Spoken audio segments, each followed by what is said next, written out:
আপনারা ইতিমধ্যে তা জেনেছেন যে ভক্তি যোগ স্বামী বিবেকানন্দের যা আমরা ধারাবাহিকভাবে আলোচনা করছি সেই বিষয়েই আজকে আমরা অনুধ্যান করব। তাই আশা করছি আপনারা সবাই প্রস্তুত ভক্তি যোগ এই বিষয়ের অনুধ্যানের জন্য। এর আগের দিন আমরা যে বিষয়টি আলোচনা করেছিলাম বিশ্বপ্রেম ও আত্মসমর্পণ, বিশ্বপ্রেম আত্মসমর্পণ এই বিষয়েই আমরা অনুধ্যান করেছিলাম এর আগের দিন। নিশ্চয়ই আপনাদের সে বিষয় মনে থাকবে।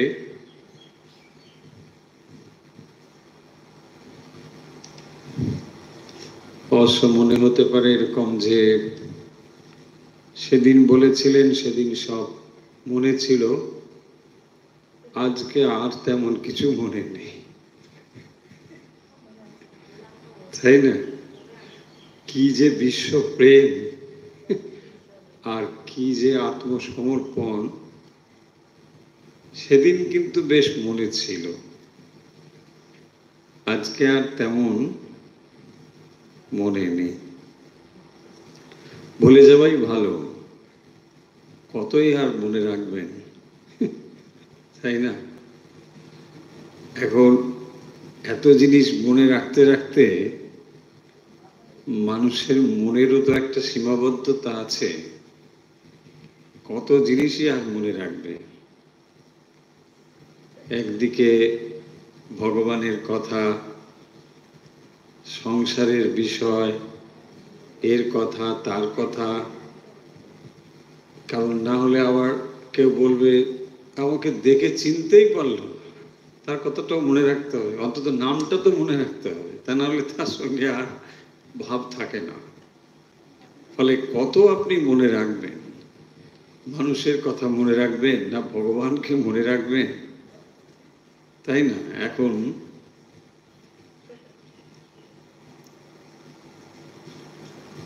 আগের দিন যা আলোচনা হয়েছিল যদি খুব সংক্ষেপে দু এক কথা একটু করে নিই তাহলে বোধহয় মনে পড়ে যেতে পারে। শুরু হয়েছিল এই বিষয়টি দিয়ে যে যেখানে আমরা এই যে বিশ্ব ব্রহ্মাণ্ড আর তার ভেতরে জীব, আমরা এই দুটির মধ্যে একটি সম্পর্ক রয়েছে এবং সেই জন্যই এই বিশ্ব প্রেম এই ব্যাপারটি এই কারণেই সম্ভব। ধরুন যদি এরকম হতো এই বিশ্বের সঙ্গে আমাদের তেমন কোনো সম্পর্ক নেই, মানে আমি সম্পর্ক বলতে মনস্তাত্ত্বিক ও আধ্যাত্মিক সম্পর্কের কথা বলছি, তো সেটি যদি না থাকতো তাহলে আমাদের বিশ্ব প্রেমের ধারণা খুব ফাঁকা একটা ভিত্তির উপর স্থাপিত হতো। আসলে যাকে আমরা ঈশ্বর বলে বলি বা যাকে আমরা বিশ্ব মন বলে বলি, এই সবই হচ্ছে আমাদের মনের একটি সমষ্টিভূত রূপ। তাই যে ক্ষুদ্র ক্ষুদ্র মন আমরা অনুভব করি তারই সমষ্টিগত রূপকেই আমরা বলি ঈশ্বর। তাহলে ঈশ্বর হচ্ছেন সমস্ত ভালোবাসার সমষ্টি, আর মানুষ হচ্ছে সেই ভালোবাসার একটি ছোট ছোট একক বা ইউনিট, যাকে আমরা বলি ব্যষ্টি। তাহলে এই ব্যষ্টি এবং সমষ্টি এর সঙ্গে একটি সম্পর্ক রয়েছে। সেইটি স্বামীজি প্রথমে দেখিয়ে দিচ্ছেন যে ভগবানকে ভালোবাসলেই এই জগতের ক্ষুদ্র ক্ষুদ্র যে একক বা জীব প্রাণী তাদের প্রতি ভালোবাসা সম্ভব। সেই জন্যই স্বামীজি বলছেন যে সমস্ত ভালোবাসার যিনি কেন্দ্রে রয়েছেন সেই ঈশ্বরকেই ভালোবাসতে হবে, কারণ ঈশ্বর হচ্ছেন সমুদয় প্রেমের সমষ্টি স্বরূপ। সমস্ত ভালোবাসার কেন্দ্রীভূত রূপই হচ্ছেন ঈশ্বর। তাই সমষ্টিকে ভালোবাসলে সমুদয় জগৎকেই ভালোবাসা হলো।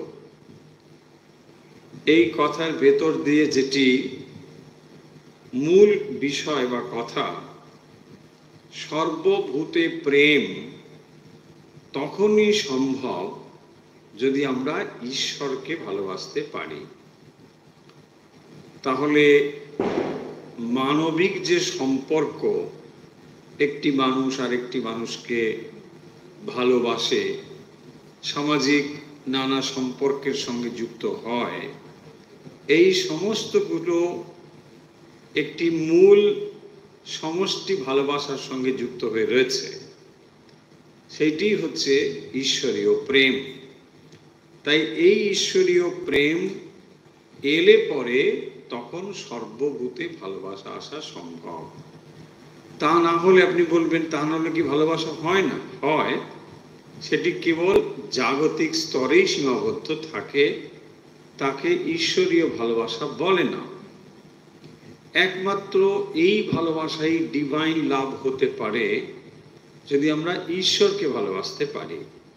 তাহলে ঈশ্বরকে ভালো না বেসে যাকে আমরা ভালোবাসা বলে বলি, সেটি বাস্তবিক ভালোবাসা নয়। এই হচ্ছে মূল বিষয়। সেই জন্য বিশ্ব প্রেম তখনই সম্ভব, সর্বভূতে ভালোবাসা তখনই সম্ভব যদি ভগবানকে আমরা ভালোবাসতে পারি। এই সমস্ত বিষয়ের আগের দিন আলোচনা করা হয়েছিল, তো আশা করি আপনাদের মনে থাকবে। এখন আমরা এর পরের অংশে আজ আলোচনা নিয়ে যাব, যেখানে স্বামীজি এই প্রসঙ্গটি নিয়ে গিয়েছেন এইভাবে যে জীবনকে সর্বভূতের সেবায় নিযুক্ত করা। শ্রেষ্ঠ জীবন হচ্ছে সেই জীবন যে সর্বভূতে সেবায় নিজেকে নিয়োজিত করে। কারণ এই আলোচনার ভেতরেই বলা হয়েছিল, আপনাদের মনে থাকবে, যে যেখানে এই কথাগুলো বলবার পরে স্বামীজি বলছেন যে মানুষের ভেতরে আসলে যে সমস্যা বা দুর্বলতা তা হলো দেহাত্মবোধ। এই শরীরটিকে আমি বলে বোধ, এই বোধ আমাদের মনের গভীরে প্রথিত রয়েছে। ফলে এর থেকে আমরা বেরোবো কি করে? যদি এই দেহটাকেই আমরা আমি বলে ভাবি এবং এটি আমাদের সমস্ত ভ্রান্তির মূল, তাহলে এখান থেকে বেরোতে গেলে বা দেহাত্মবোধ থেকে বিচ্যুত হতে গেলে, তাই স্বামীজি বলছেন যেটি সব থেকে বড় জরুরি তা হলো সর্বভূতে সেবার ভাব। সবার প্রতি যদি আপনি সেবার ভাব নিয়ে আসতে পারেন, এই সেবা করতে করতে নিজের ভেতরের যে আমি, সেই ক্ষুদ্র আমির বোধ থেকে আমরা বেরোতে পারি বা দেহাত্মবোধ থেকে আমরা বেরোতে পারি। তাই দেহাত্মবোধ থেকে বেরোনোর জন্য স্বামীজি বলছেন জীবনকে সর্বভূতের সেবায় নিযুক্ত করতে হবে। সবার জন্যে সেবা, আমি সেবক, সকলের সেবা করছি। ভয়ানক দেহবুদ্ধি জগতে সর্বপ্রকার স্বার্থপরতার মূল। তাহলে সেবা করলে কি হয়? স্বার্থপরতা যায়।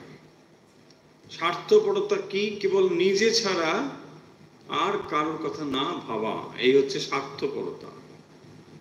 অথচ দেখুন, যাকে আপনি এই জগতের মধ্যে থেকে বড় হয়েছেন, যেভাবে এই সংসার থেকেই সব নিয়েছেন, সব সংসার থেকে নিয়ে বড় হয়ে এখন আপনি ভাবছেন এগুলো সব আমার, তাই না? মানুষ তো তাই করে।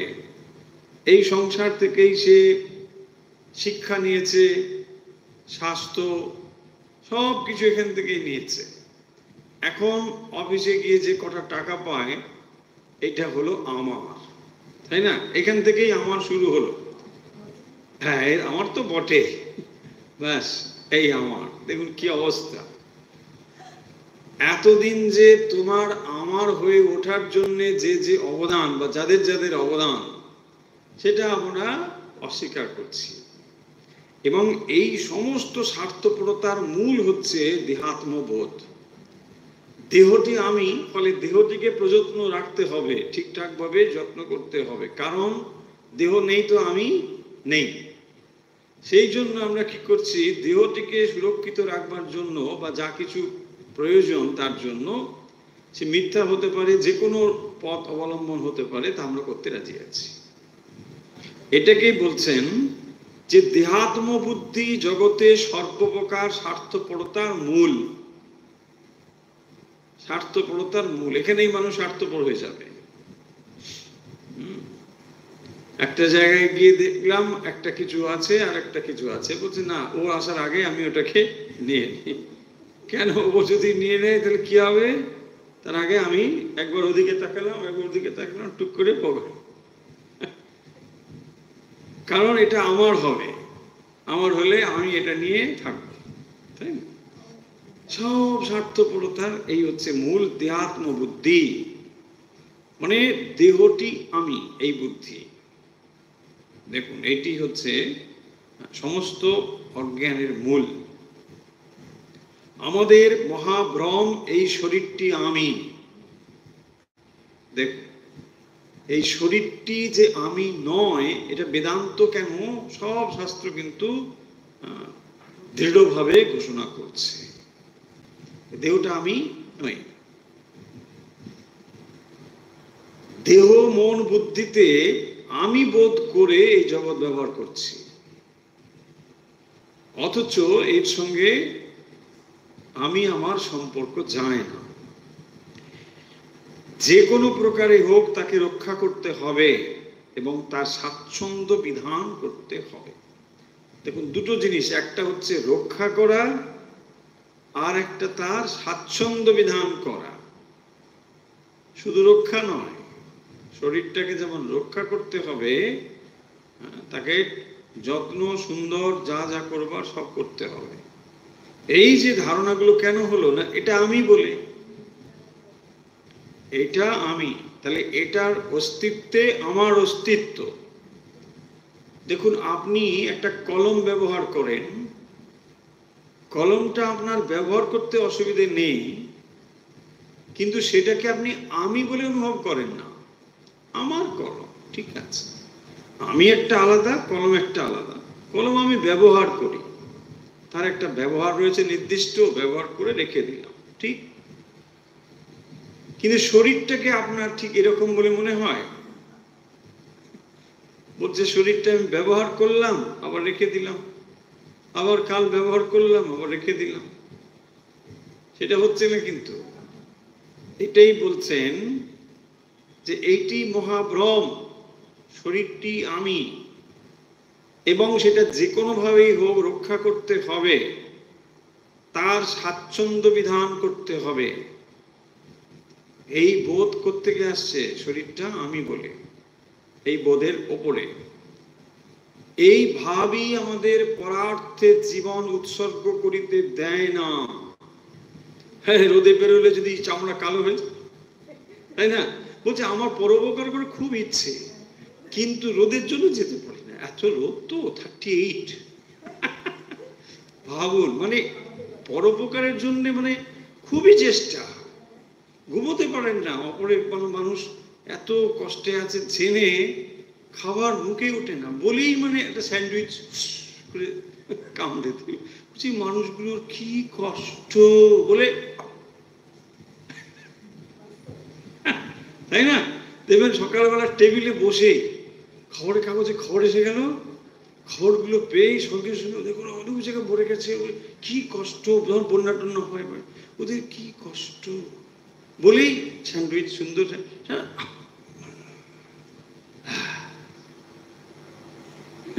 এগুলোকে বলে দুঃখ বিলাস। অপরের দুঃখে মানুষ আনন্দিত হচ্ছে, ভেতরে একটা এটা কিরকম একটা ব্যাপার, তাই না?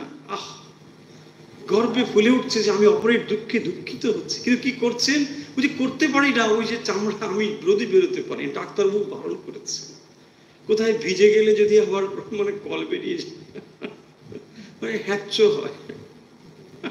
দেখুন এইটাই সমস্ত বোধ, এই যে বোধগুলো, এটাই বলছেন স্বামীজি যে এইভাবেই আমাদের পরার্থে জীবন উৎসর্গ করিতে দেয় না, পরার্থে উৎসর্গ করতে দেয় না। না এতে কি হবে, এত সকালবেলা বেরোলে কি হবে, কোথায় খাবেন, কি হবে, মাথা ঘুরে পড়ে যাবে, তাহলে আর হয়েছে, তাই না? যদি নিশ্চিতভাবে জানো যে তুমি শরীর হইতে সম্পূর্ণ পৃথক, তবে এই জগতে এমন কিছুই নাই যাহার সহিত তোমার বিরোধ উপস্থিত হইবে। লাইনগুলো দেখুন কি পাওয়ারফুল কথা, যে যদি নিশ্চিতভাবে জানো তুমি শরীর হইতে সম্পূর্ণ পৃথক, এবং এটাই সত্য, আপনি বুঝুন অথবা না বুঝুন, দেহটা আপনি ব্যবহার করছেন যন্ত্রের মতো। যারা দেহাত্ম বুদ্ধি থেকে বাইরে আসতে পেরেছে, একে যারা জয় করতে পেরেছে, তারা দেহের মধ্যে থেকেও দেহাত্ম বোধ করেন না। দেহে থাকেন, শরীরেই আছেন, এমন নয় যে তারা শরীর ছেড়ে দিয়েছেন, তা না, দেহেই আছেন। কিন্তু তারা 16 আনা জানেন যে এই দেহটি আমি নই। দেখুন এই অবস্থা, সেই অবস্থা প্রাপ্ত হলে মানুষ তখন আর এই দেহের জন্যে চিন্তা করে না। তা না হলে সর্বদাই কপটতা, স্বার্থপরতা, লোভ, হিংসা, অপরকে মেরে নিজেকে বড় হওয়া, এই সবগুলো স্বার্থপরতা এখান থেকেই আসছে। এটা থাকে, ও কেন বেশি পেয়ে যাবে, ও ধরো আমি বড় হব, সমস্ত বোধ এখান থেকেই হয়, দেহাত্মবোধ থেকে হয়। তখন তুমি সর্বপ্রকার স্বার্থপরতার অতীত হইয়া গেলে। কখন না তুমি শরীর থেকে পৃথক, এই জগতে এমন কিছু নাই যাহার সহিত তোমার বিরোধ উপস্থিত হইবে।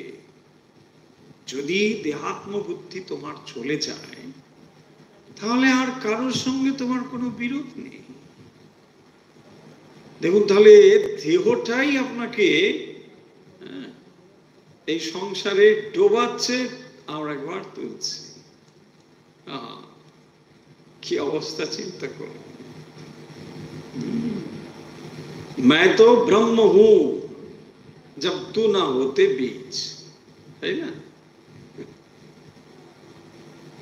ভাবুন তাহলে, আপনি ব্রহ্মসত্তা, কিন্তু चाह चमारी चुहारी अति नीचन की नीच, मैं तो ब्रह्म हूं जब तू ना होते बीच। हाँ, चाह डिजायर, चाह चमारी चुहारी अति नीचन की नीच, है ना? मैं तो ब्रह्म हूं, এইখানে নাকানি চুবানি খাও, আর যখন একটু উঠছে, কি ভালো, আমি জিতে গেছি, তাই না? দেখুন এই তো হয়, ও পেল না চাকরিটা, আমি পেয়ে গেছি, I am successful. Yes, what success, দাঁড়াও আসছে, তাই না? দেখুন এই তো চলছে, মানে সকলেই নির্বোধ, নির্বোধের আবার ফার্স্ট ক্লাস, সেকেন্ড ক্লাস, তাই না? সকলেই আমরা নাকানি চুবানি খাচ্ছি, তার মধ্যে আবার ভিক্টরি বক্স, আমি প্রথম শ্রেণীর নাকার নিরূপণিকা, আমাকে প্রাইজ দাও। বদ্ধ, সকলেই বদ্ধ।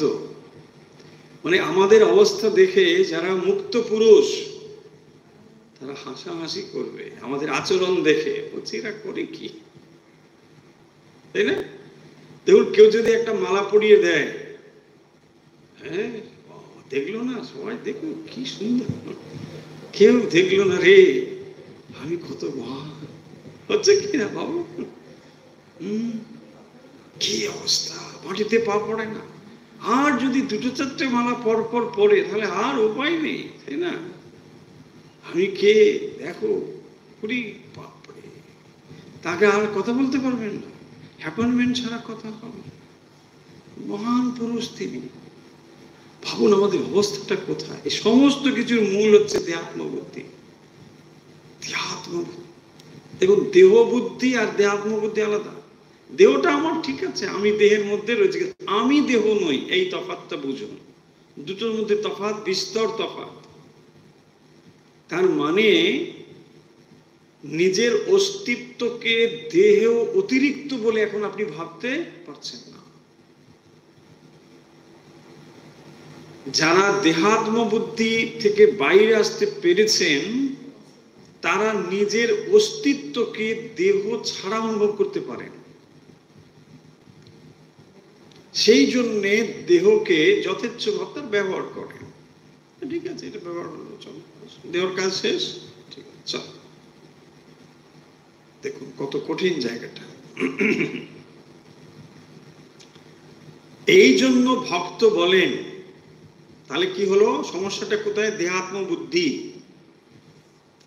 এই জন্য ভক্ত বলেন, আমাদিগকে জগতের সকল পদার্থ সম্পর্কে মৃতবৎ থাকিতে হইবে।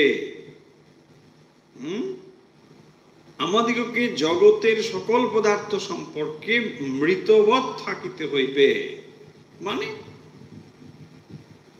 মানে জগতের যত বিষয় হোক না কেন, এইগুলোতে অত আপনার ইন্টারেস্ট কিছু নেই, কারণ আপনি জানেন এগুলো কিছুই নয়, সামান্য। আপনি চৈতন্য স্বরূপ আত্মা, আর এগুলো সব জড় বস্তু। আপনি এগুলোর থেকে অনেক অনেক পৃথক, আলাদা, যার সঙ্গে তুলনাই চলে না। জড় বস্তু সে সোনাই হোক আর রূপই হোক আর হিরে জহরতই হোক, সেটা তো জড় বস্তুই। ভাবুন, আপনি চৈতন্য, আপনার জন্য সব, বরং ওটার জন্য এটা নয়। তাই ভক্ত এগুলোকে তুচ্ছ করে এই জন্য যে যত জগতের যত সম্পদ রয়েছে, সমস্ত সম্পদের থেকে শ্রেষ্ঠ সম্পদ হচ্ছেন স্বয়ং ভগবান।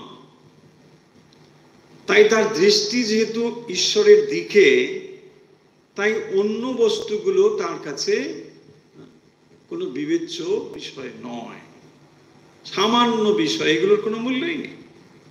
কেবল প্রয়োজন মাত্র রয়েছে, মূল্য নেই মানে কেবল প্রয়োজন মাত্র রয়েছে।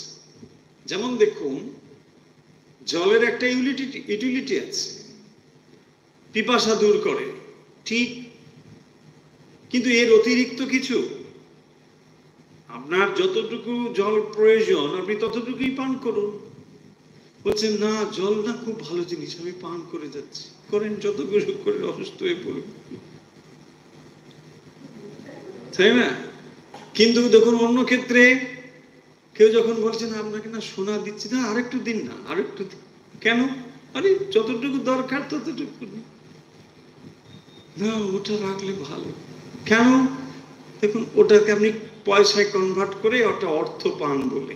আচ্ছা ধরুন যে সমাজে ওটার মূল্য নেই, সেখানে ওটার কি ভ্যালু আছে? তাহলে বস্তুর দামগুলো কে তৈরি করেছে? আমরা করেছি। হ্যাঁ, ডিমান্ড অ্যান্ড সাপ্লাই থিওরি, তাই না? আপনি ওই জল এয়ারপোর্টে কিনতে যান, দাম বেশি, আবার ওই জল আপনি অন্যত্র যান, কেউ আপনাকে এমনি দিয়ে দেবে, কেন? তাহলে ডিমান্ড এন্ড সাপ্লাই, তাই না? কিন্তু ইউটিলিটি দিক থেকে দেখতে গেলে যখন আপনার পিপাসা লাগবে তখন সোনার কোনো দাম আছে? বলছে বাবু একটু জল দাও। বলছে 5 কোটি, আরে 5 কোটি 10 কোটিও দিতে পারি, দেবেন কি না? এক গ্লাস জল যখন আপনার জীবন রক্ষা করবে তখন ওর মূল্য কত? তার মূল্যই হয় না। ফলে যে পয়েন্টটা বলতে চাইছি আশা করি বুঝতে পারছে, যে বস্তুর যতটুকু ইউটিলিটি তার বেশি যখন আপনি দেখছেন তখন আপনি ওটাকে নষ্ট করে ফেলছেন, স্পয়েল করে ফেলছেন। সেই জন্য ভগবান এই সমস্ত কিছু যে জগৎ জড় জগৎ রয়েছে, আপনার যতটুকু দরকার ততটুকু নিন, হয়ে গেল, কোনো দোষ নেই। আপনি কি করছেন? পজেসিভ, আপনি ওটাকে অ্যাকোয়ার করতে হবে, সব আমার হতে হবে, তা নাহলে হবে না। সব অ্যাকোয়ার করে পরশুদিন আপনি আর নেই। কি মজা দেখুন, বলছে না আমার সব হবে, তারপর দিন সব শেষ। বলছে অমুক অমুক বাবু কোথায়? হ্যাঁ হো গিয়া, ব্যাস অমুক বাবু। দেখুন কি অবস্থা, এই তো চলছে। ফলে এই যে জিনিস, আমাদিগকে জগতের সকল পদার্থ সম্পর্কে মৃতবৎ থাকিতে হইবে, তার মানে ভক্তের এই বোধটুকু থাকতে হবে যে তিনি যে ঈশ্বরের দিকে অগ্রসর হচ্ছেন, সেই ঈশ্বর এই জগতের যত বস্তু রয়েছে, একদিকে সমস্ত বস্তু আর একদিকে কেবল ঈশ্বর। ভক্ত এই সমস্ত কিছুকে ত্যাগ করে কেবল ঈশ্বরের দিকে যাচ্ছেন, এই বলে যে এগুলোর সঙ্গে তার তুলনাই হয় না। মন থেকে তিনি সমস্ত সম্পদকে তুচ্ছ জ্ঞান করেছেন বলেই ঈশ্বরের দিকে যেতে পারেন। ভাবুন, মন থেকে অন্তত তাকে এটা বিচার করে বুঝতে হবে, তা না হলে কিছুতেই তার মন ঈশ্বরে স্থিত হতে পারে না, হবেই না, স্যারেন্ডার হবে না। বরং কি প্রার্থনা করবে? ভগবান তুমি এইটা জুটিয়ে দাও, ওইটা জুটিয়ে দাও, ওর সঙ্গে এই করে দাও, তার সঙ্গে ওই করে দাও, তাকে এটা পেতে দাও, এই করবে। ওই তার মানে বোধ হয়নি যে তিনি এগুলো সমস্ত কিছুর থেকে অনেক অনেক সুপিরিয়র। সম্পদ তব শ্রীপদ। তো সমস্ত সম্পদ জাগতিক যা কিছু, এর থেকে যে তিনি অনেক অনেক বেশি মূল্যবান, এই বোধটা তো আপনার থাকতে হবে। আর যদি না থাকে তাহলে কি হবে? সবসময় তাহলে ভগবান তুমি আমার 10 কোটি পাইয়ে দাও, তুমি আমার লটারি জিতিয়ে দাও, কারণ লটারি ইজ মোর ভ্যালুয়েবল। ভগবান তোমাকে চাই না, আমি লটারি চাই। দেখুন এটা আসবে কি না, এটাই বলছে। এবং ইহাই বাস্তবিক আত্মসমর্পণ, শরণাগতি। শরণাগতি আপনার তখনই আসবে যখন তাকে সর্বোচ্চ স্থান দিতে পারবেন, তা নাহলে হবে না তো, তাই না? ভগবানকে যদি জীবনে সর্বোচ্চ স্থান দিতে পারেন তখনই শরণাগতি আসবে। কারণ আমি জানি তোমাকে পেলে এসব জিনিসের কোনো মূল্য আর নেই। কারণ দেখুন ভগবান হচ্ছেন কি, যার একটি চোখ সূর্য, একটি চোখ চন্দ্র। তাহলে এত সম্পদের যিনি অধিকারী, আপনার কোনো সম্পদের মানে কম পড়বে? আপনি যদি ভগবানকে প্রাপ্ত হন তাহলে এসব তুচ্ছ হয়ে যাবে।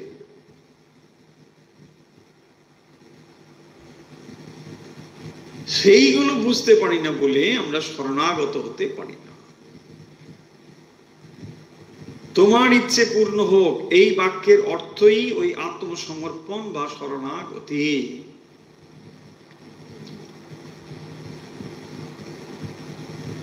তোমার ইচ্ছে পূর্ণ হোক, আমি আর এটা চাই ওটা চাই এসব কিছু না।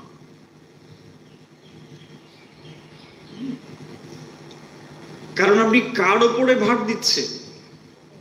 যিনি আপনার অতীত, বর্তমান, ভবিষ্যৎ সব জানেন, এবং যিনি আপনাকে শুধু জানেন না, অত্যন্ত ভালোবাসেন, ভগবান আপনার সব থেকে প্রিয়, যিনি সর্বদাই আপনার দৃষ্টি আকর্ষণ করবার চেষ্টা করছেন। আপনি একবার কেবল তার দিকে মুখ ফেরাতে চেষ্টা করুন, এটা তিনি চান। এত প্রিয়, তার কাছে তো শরণাগত ছাড়া আর কি আছে? সেটাই বলছেন, স্বার্থের জন্য সংগ্রাম করা এবং সঙ্গে সঙ্গে মনে করা ভগবানের ইচ্ছেতেই আমাদের দুর্বলতা, সাংসারিক আকাঙ্ক্ষা জন্মিয়া থাকে, ইয়া নির্ভরতা নয়। দেখো লাইনটি দেখো, স্বার্থের জন্য সংগ্রাম করা এবং সঙ্গে সঙ্গে মনে করা ভগবানের ইচ্ছেতেই আমাদের দুর্বলতা ও সাংসারিক আকাঙ্ক্ষা জন্মিয়া থাকে। মানে ভগবান কি করব, তুমি আমার ইচ্ছে দিয়েছ, আমার অত সোজা ইচ্ছেটা তোমার, তুমি ভগবানের ঘাড়ে চাপিয়ে দিয়ে ভগবানের ঘাড়ে সব দোষ দিয়ে বসে আছো। হ্যাঁ ভগবান কি করব, তুমি সব দিয়েছ, তিনি যদি করতেন তাহলে হয়ে যেত। তুমি একবার ইচ্ছে করে চেষ্টা করো না, আমি কি আর করব। সেইটি স্বামীজি দেখুন, স্বার্থের জন্য সংগ্রাম করা। তাহলে মানুষ সংগ্রাম তো করছে, জীবনে সংগ্রাম করছে, কিন্তু কিসের জন্য? তাহলে এটা স্বার্থের জন্য। ভগবানের এখানে কি জায়গা, তাই না? অথচ আমরা এটাকে কি ভাবি, না কি করব ভগবান, ভগবান ভগবান কি? তোমার স্বার্থই তোমাকে কষ্টের দিকে নিয়ে যাচ্ছে। তোমার ভেতরে কতগুলো স্বার্থপর ভাবনা চিন্তা রয়েছে, সেটাই তোমার দুঃখের হেতু। স্বার্থের জন্য সংগ্রাম করা এবং সঙ্গে সঙ্গে মনে করা, এটা মনে করা ভগবানের ইচ্ছেতেই আমাদের দুর্বলতা এবং সাংসারিক আকাঙ্ক্ষা জন্মিয়া থাকে। তাহলে আমাদের যে সাংসারিক আকাঙ্ক্ষা, এটা ভগবানের ইচ্ছে হচ্ছে। দেখুন, ইচ্ছে বলে তাহলে আমরা কেমন ভাবে নিজেদেরকে ঠকাই। ইহা নির্ভরতা নয়, স্পষ্টত বলছেন এটা নির্ভরতা। হইতে পারে আমাদের স্বার্থপূর্ণ কার্যাদি হইতে ও ভবিষ্যতে আমাদের মঙ্গল হয়। হ্যাঁ ঠিক, স্বার্থপরতা থাকবে, স্বাভাবিকভাবেই থাকে মানুষের ভেতরে, কিন্তু এটা এমন নয় যে এর থেকে ধীরে ধীরে মানুষ উন্নত হয়। নিশ্চয়ই হবে, সেটাই বলছেন, ভবিষ্যতে আমাদের মঙ্গল হয়, কিন্তু তাহা ভগবান দেখিবেন, তাহাতে তোমার আমার কিছু করিবার নাই। প্রকৃত ভক্ত নিজের জন্য কখনো কিছু চিন্তা ইচ্ছা করেন না বা কোনো কার্য করেন না। এই হচ্ছে প্রকৃত ভক্তের জায়গা। ভক্ত সবসময় স্বার্থ শূন্য হয়ে করবার চেষ্টা করে। এখন প্রশ্ন হচ্ছে, যিনি সেই পথে অগ্রসর হচ্ছেন বা হওয়ার চেষ্টা করছেন, 16 আনা নিঃস্বার্থপর হয়তো না হতে পারে, কিন্তু ধীরে ধীরে তাকে ওই অবস্থায় পৌঁছতে হবে, সেটাই বলছেন। এটা কিন্তু তাকে করতে হবে।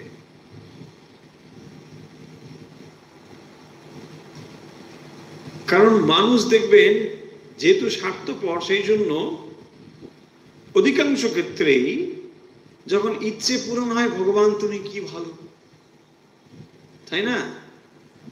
হ্যাঁ, সব সময় ওখানে না আমি দাঁড়িয়েছিলাম, হঠাৎ একটা বাস এসে গেল, জানেন কেন? কি আমার ঠিক প্রার্থনা শুনতে পেরেছিল, কি শুনতে পায়। ওই যে বলছিলেন না আপনি ক্লাসে, ভগবান সব প্রার্থনা শোনেন, হাতে হাতে প্রমাণ পেয়ে গেলাম। ওই মোড়ের মাথায় দাঁড়ালাম, একটা বাস এসে গেলাম, হ্যাঁ বললাম বাবা এত ভালো, কি ভালো। কালকে যখন দেখবেন ওখানে ডাকাত একটা এসে মারবে ছুরি, তখন ভালো ভালো মনে হবে তো, ভগবান কি ভালো, এটা ডাকাত এসে মারলো, ছুরি তুলে নিয়ে গেল, এত ভালো, কি করে ভগবান এত ভালো হতে পারে? এটা বলতে পারবেন তো? কেন? অত সোজা নয়, অত সোজা নয়। স্বার্থপর, স্বার্থ শূন্য হওয়া অত সোজা? ওই কথা কি ভগবান শুনে নিয়েছে, কেন? ওটা আপনার ফেভারে গেছে বলে। যেই ওটা উল্টো দিকে যাবে, জানি ভগবান নেই, জানেন তো, নেই, অনেক দেখেছি। কত ডাকলো, থাকলে তো নেই। মানুষের একদিনে মানে হ্যাঁ কে না হতে, না কে হতে 5 মিনিট সময় লাগে না। কারণ কি? স্বার্থ, আর কিছু না। স্বার্থে একটু আঘাত লাগলেই সব শেষ। সেই জন্যে অনেক সময় মজা করে আমার এরকম ভাবতে ভালো লাগে যে দেখুন, ভগবান তো সমস্ত কিছুর হেতু, মানুষ তাকে চোখের সামনে দেখতে পায় না, দেখতে পায় না বলে তাকে এত শ্রদ্ধা করে, ভক্তি করে। যদি সত্যি তাকে মানুষ বলে চোখের সামনে দেখতে পেত, শ্রদ্ধা করতে পারতো কিনা সন্দেহ আছে। কারণ যেরকম ভাবে স্বার্থপনা, একটু স্বার্থে লাগলেই মানে ভগবানকেই মেরে দেবে, হয়তো থাপ্পড় দিয়ে দিতে পারে। কারণ তিনি তো সবকিছুর হেতু, কারণ, তাই না? তুমি বসে বসে এখানে সন্দেশ খাবে, দাঁড়াও তোমার সন্দেশ খাবার দেখাচ্ছি, তাই না? হাতের কাছে পায় না, এই পেটে কি হতো আমরা জানি না, কিছু একটা হয়েছে। হ্যাঁ, মায়ের কোয়ে লড়াই হবে, মা হারে কি ছেলে হারে।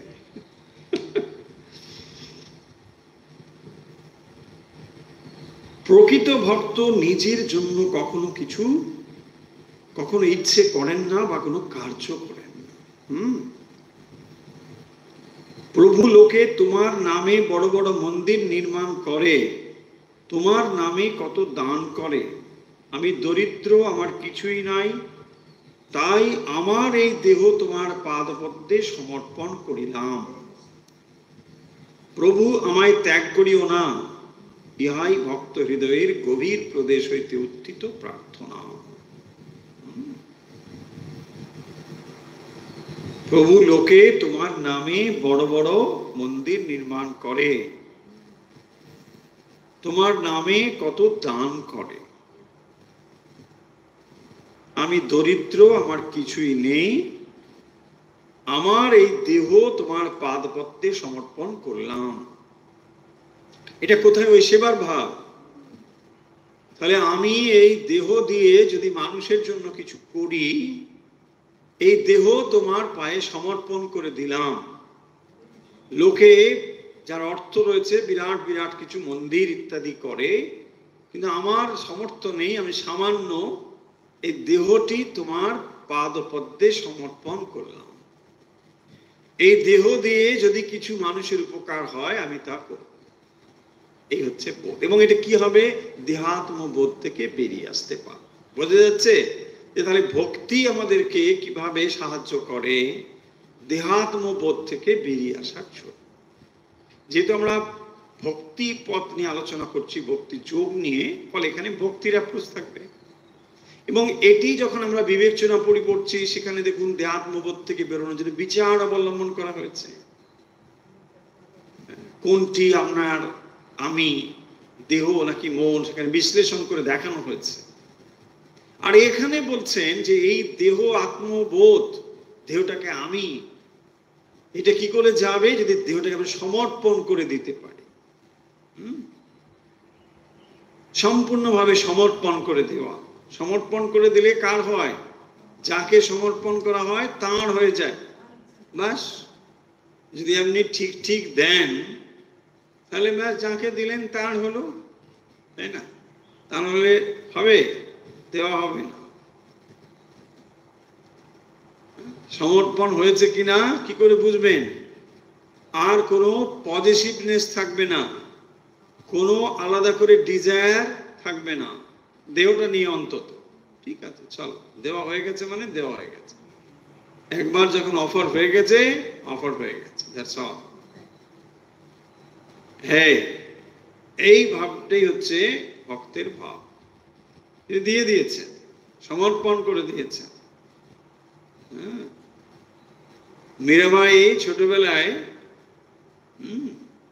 রাস্তা দিয়ে যাচ্ছেন, সব বিয়ে করে যাচ্ছে, বিয়ের দল, মানে বরযাত্রী।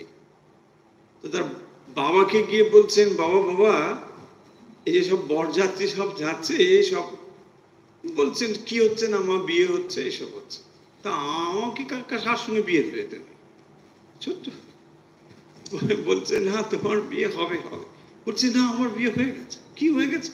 না গিরিধারী লালের সঙ্গে আমার বিয়ে হয়ে গেছে।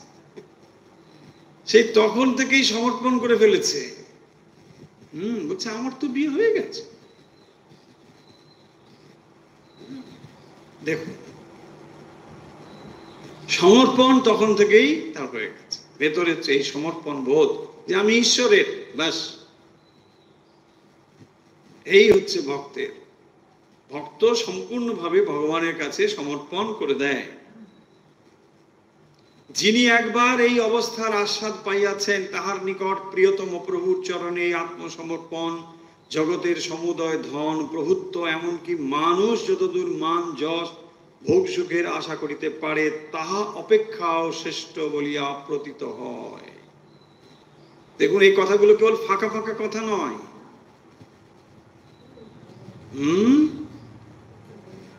যিনি একবার এই অবস্থার আস্বাদ পাইয়াছেন, সম্পূর্ণভাবে নিজেকে যিনি সমর্পণ করতে পেরেছেন, তার ভেতর থেকে এত শক্তি আসে যে অন্য কিছু তার কাছে তুচ্ছ বলে বোধ হয়। মীরাবাইয়ের জীবন দেখবেন, এরকম কত কাহিনী রয়েছে, তাই না? তাকে মেরে ফেলার জন্য, তাকে অপমানিত করবার জন্য কত ঘটনা ঘটেছে। এত শক্তি পান কি করে? ভক্ত প্রহ্লাদ কত পরীক্ষার সম্মুখীন, এত শক্তি পান কি করে? এই হচ্ছে শক্তি। জগতের সমুদয় ধন প্রভুত্ব, এমনকি মানুষ যতদূর মান যশ পাইতে পারে, তা অপেক্ষাও শ্রেষ্ঠ বলিয়া বোধ হয়। এগুলোকে সব তুচ্ছ জ্ঞান করে তখন, না এগুলো চাই না।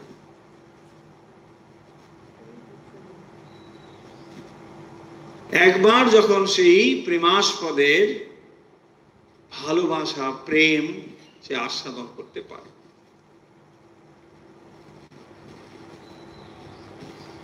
ভগবানের নির্ভরজনিত এই শান্তি আমাদের বুদ্ধির অতীত ও অমূল্য।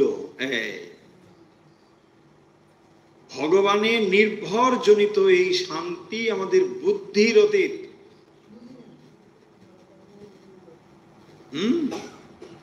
অর্থাৎ এই অবস্থাটি, আত্মসমর্পণ সম্পূর্ণভাবে ঘটলে যে কি ঘটে সেটি ধারণাই করতে পারবো না, বুদ্ধি অতদূর যায় না।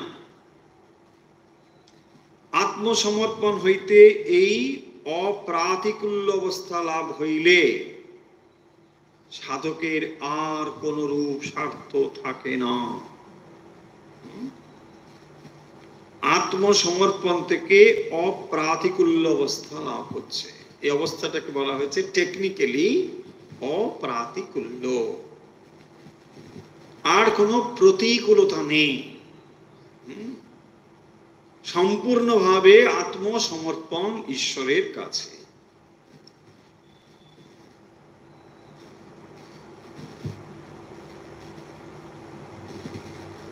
আর স্বার্থই যখন নাই, তখন আর তাহার স্বার্থহানিকর বস্তু জগতে কি থাকিতে পারে?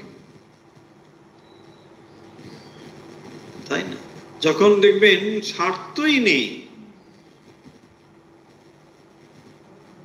তখন তাকে আর কোনো দিক থেকে আপনি বাঁধতে পারবেন।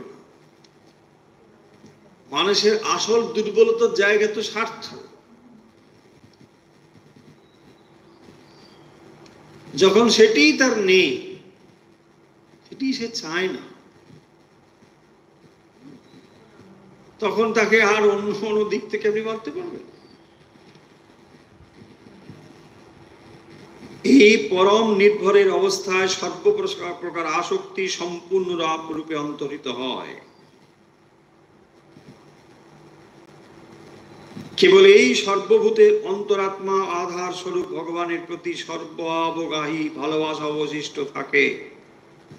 ভগবানের প্রতি এই আসক্তি জীবাত্মার বন্ধনের কারণ নয়, বা নিঃশেষে তাহার সর্ববন্ধন মোচন করে। তাহলে ঈশ্বর ছাড়া অন্য বস্তুর প্রতি আসক্তি বন্ধনের হেতু, ঈশ্বরের প্রতি আসক্তি মুক্তির হেতু। সর্বানুরক্তি ঈশ্বরে।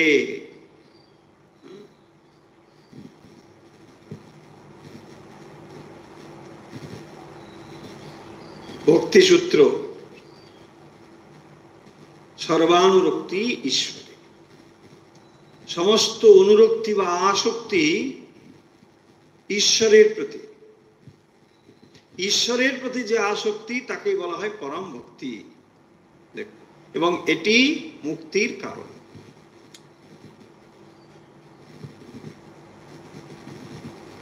জগতের অন্য বস্তুর প্রতি যে আকর্ষণ সেটি বন্ধনের হেতু, স্বার্থপরতা হেতু।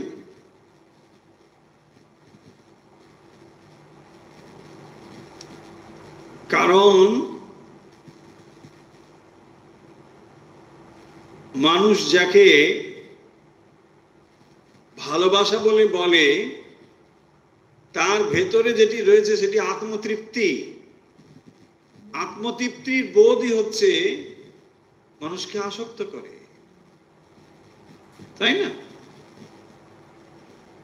কাউকে ভালোবেসে আসলে সে নিজে সুখী হয়, নিজে মনে সুখ অনুভব করে। তা না হলে এই ভালোবাসাই ডিভাইন হয়ে যেত। কিন্তু এটি ডিভাইন লাভ নয়, এই জন্য এখানেও স্বার্থপরতা কাজ করে, তাই না?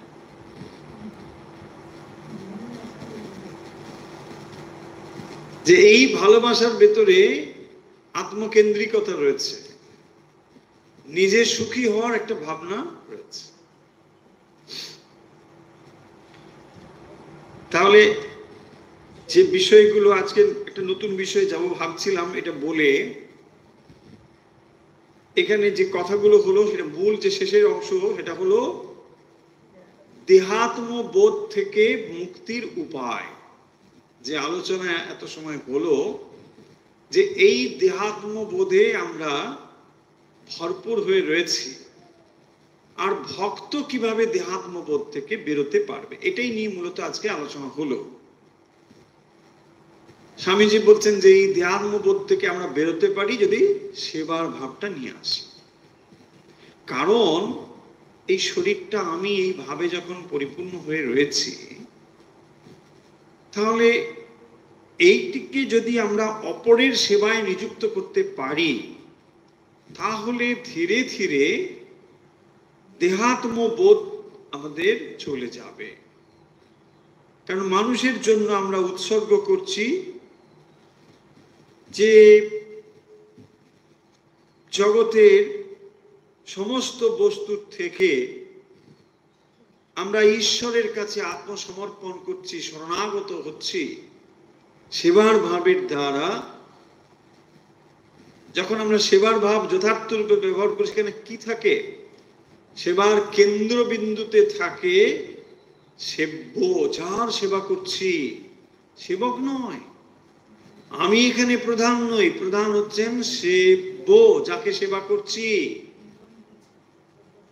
তাঁর ইচ্ছেতেই আমি সেবা করছি, তিনি সেবা করার সুযোগ দিয়েছেন বলে সেবা করছি। ভাবটি হচ্ছে এরকম। তাহলে এইটি করতে করতে ধীরে ধীরে আমরা আমিটাকে বরং ধীরে ধীরে ত্যাগ করতে পারি।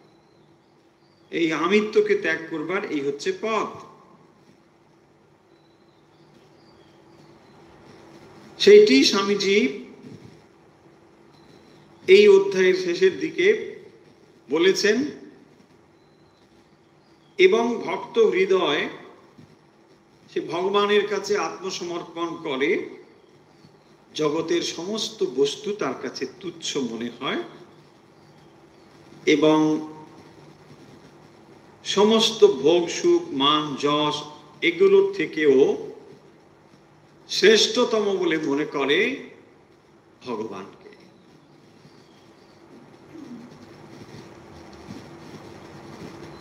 এবং এই যে আত্মসমর্পণ, আত্মবিলয়, নিজেকে উজাড় করে দেওয়া, সমর্পণ করে দেওয়া, নিজেকে সম্পূর্ণভাবে বিলয় প্রাপ্ত করে দেওয়া, নিঃশেষে প্রাণ যে করিবে দান, ক্ষয় নাই তা ক্ষয় নাই,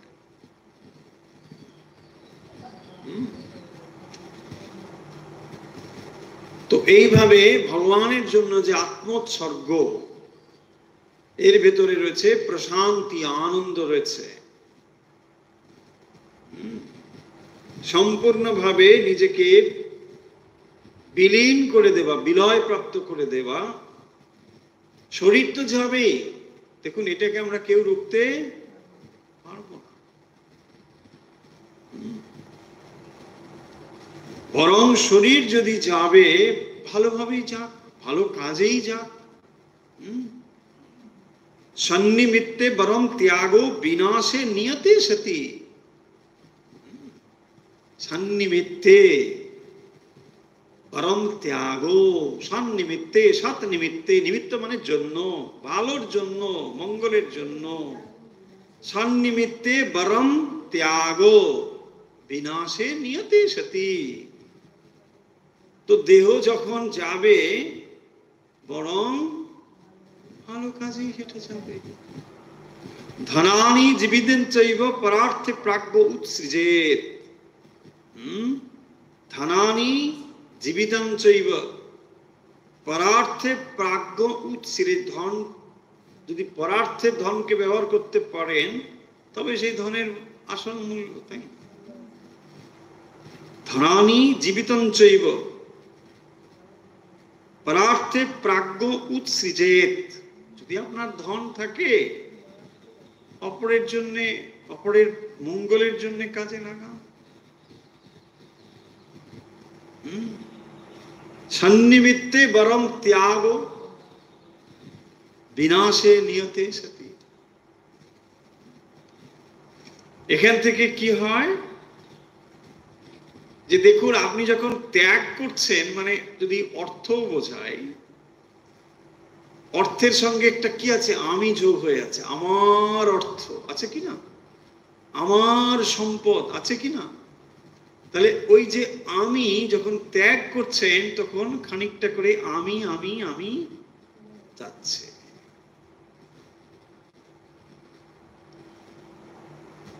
তাই দানের ভেতর দিয়ে প্রকৃত অর্থে আমরা আমিত্বকে ত্যাগ করতে পারি। কারণ আসলে আপনি যেখানেই বাস করুন না কেন, আপনার মন যে বস্তুর সঙ্গে যুক্ত আছে, আপনি সেখানেই আছেন। তার মানে যত সম্পদ, অর্থ, প্রতিপত্তি যা আপনার রয়েছে, সব আপনি মনের মধ্যে যুক্ত করে রেখেছেন। আমার ওখানে 4টে বাড়ি, ওখানে 4টে গাড়ি, ওখানে এই সম্পদ, ওখানে ওই ব্যাংকে ওই 10, সব মনে আছে। যখন ওগুলো আপনি ভালো কাজে ব্যয় করছে, তার মানে একটু একটু করে আপনার ওগুলো সব চলে যাচ্ছে। ত্যাগের দ্বারা দেখবেন অহংকারের বিলয় হয়, দানের দ্বারা অহংকারের বিলয় হয়। ধীরে ধীরে অহংকার চলে যায়।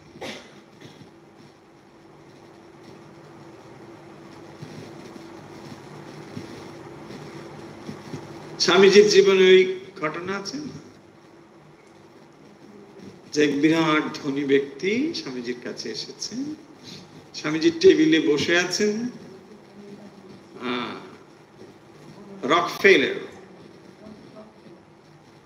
রকফেলার ফাউন্ডেশন আছে পৃথিবীর বিভিন্ন জায়গায়, বিভিন্ন ভালো ভালো কাজে প্রচুর অর্থ সাহায্য করে রকফেলার ফাউন্ডেশন। তো সেই রকফেলার যে ঢুকেছেন, স্বামীজি বসে আছেন, লিখছেন।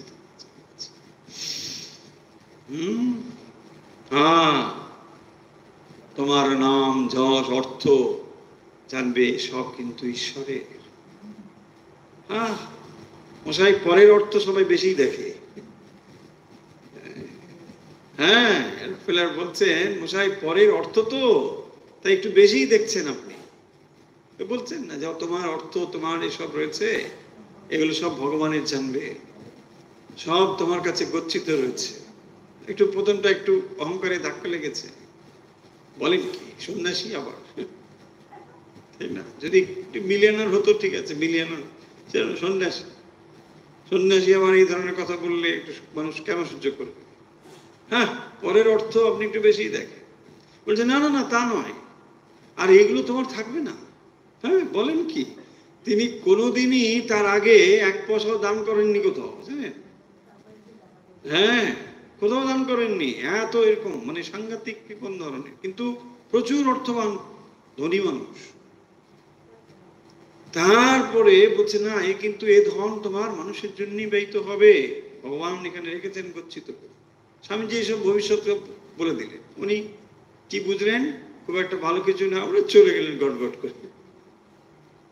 পরে কিছুদিন পরে এটা খবরের কাগজের কাটিং নিয়ে এসছে, যে দেখুন এই যে টেবিলে ফেলে, দেখুন এই যে আপনি বলেছিলেন, দেখুন মানুষের জন্য এই হচ্ছে আমি কন্ট্রিবিউট করেছি, আপনার ধন্যবাদ দেওয়া উচিত।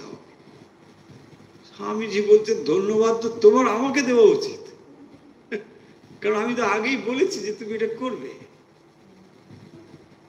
দেখুন, এইখান থেকে তার শুরু হলো সেবা কাজ। দেখুন কিভাবে তার পরিবর্তন হয়ে গেল ভেতরে। স্বামীজির বাতাবরণটাই ছিল এরকম, তার ব্যক্তিত্বের প্রভাবই ছিল এরকম। তার সান্নিধ্যে এলে পরে মানুষের ভেতরে এত পরিবর্তন হয়ে যেত, কিছু বলারই দরকার হতো, একটা ডিভাইন অ্যাটমসফিয়ার তৈরি হতো। স্বামী বিবেকানন্দ ভেতরে লেখা রয়েছে, এগুলো একদম স্বামীজির জীবনীতে রয়েছে। রকফেলার বিশাল ব্যাপার, সারা পৃথিবীতে প্রচুর প্রচুর অর্থ সাহায্য করে। শুরুটা হয়েছিল এখানে এইভাবে, মানব কল্যাণের জন্য তিনি প্রচুর অর্থ দান করেছেন। সেটি কাগজে খবর বেরিয়েছে, ওইটি নিয়ে এসে স্বামীজিকে দেখাচ্ছে। হ্যাঁ, দেখুন আপনি বলছিলেন তো, এই দেখুন, ধন্যবাদ দিন। বলছে ধন্যবাদ তুমি আমাকে দাও। কি অবস্থা! তাহলে কি হয় দেখুন, এই অর্থের ভেতরেও আমিটা যুক্ত হয়ে আছে না, আমি আমি আমি আমি তো। ফলে এই সব কিছু আস্তে আস্তে চলে যায়, তখন তার আমিটা একটু একটু ক্ষয় হয়। কারণ আমির ঢিবি আমাদের এমন করে রেখেছে, ভগবান থেকে ব্যবধান তৈরি করেছে, আর সেই ব্যবধানই আমাকে ঈশ্বরের সঙ্গে এক হতে দেয় না।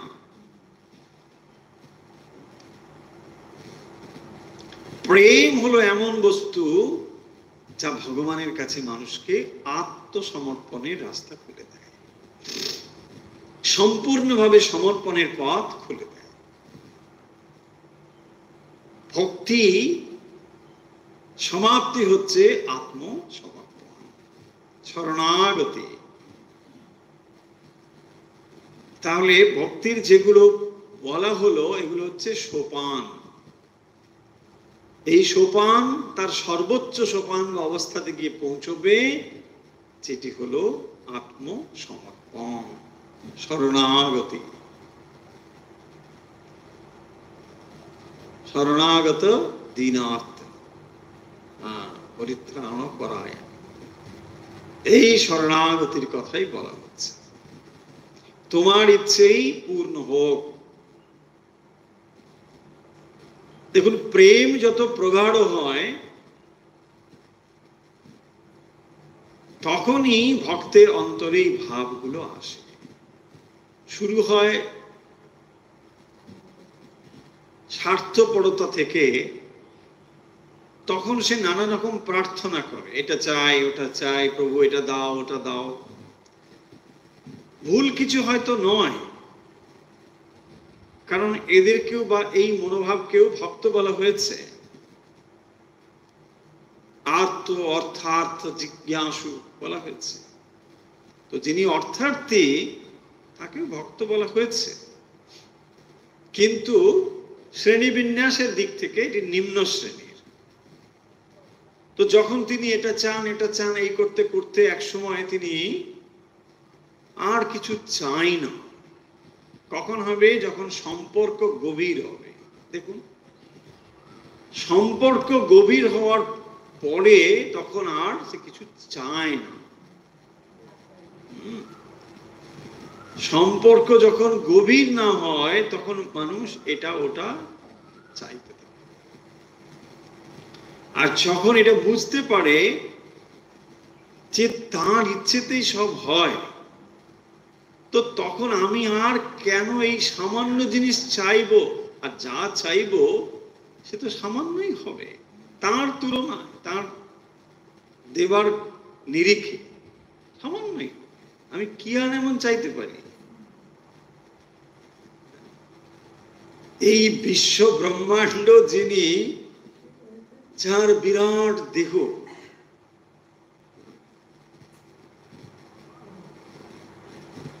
স্বর্গ হচ্ছে যার বক্ষস্থল, ভাব তো সেই মহান ব্যক্তিত্বময় পুরুষ কত বিশাল, তার কাছে আমি কি সামান্য চাইব? ওটাকেই শ্রীরামকৃষ্ণ বলছেন রাজার সঙ্গে পরিচয় হলে কি লাউ কুমড়ো চাইবে?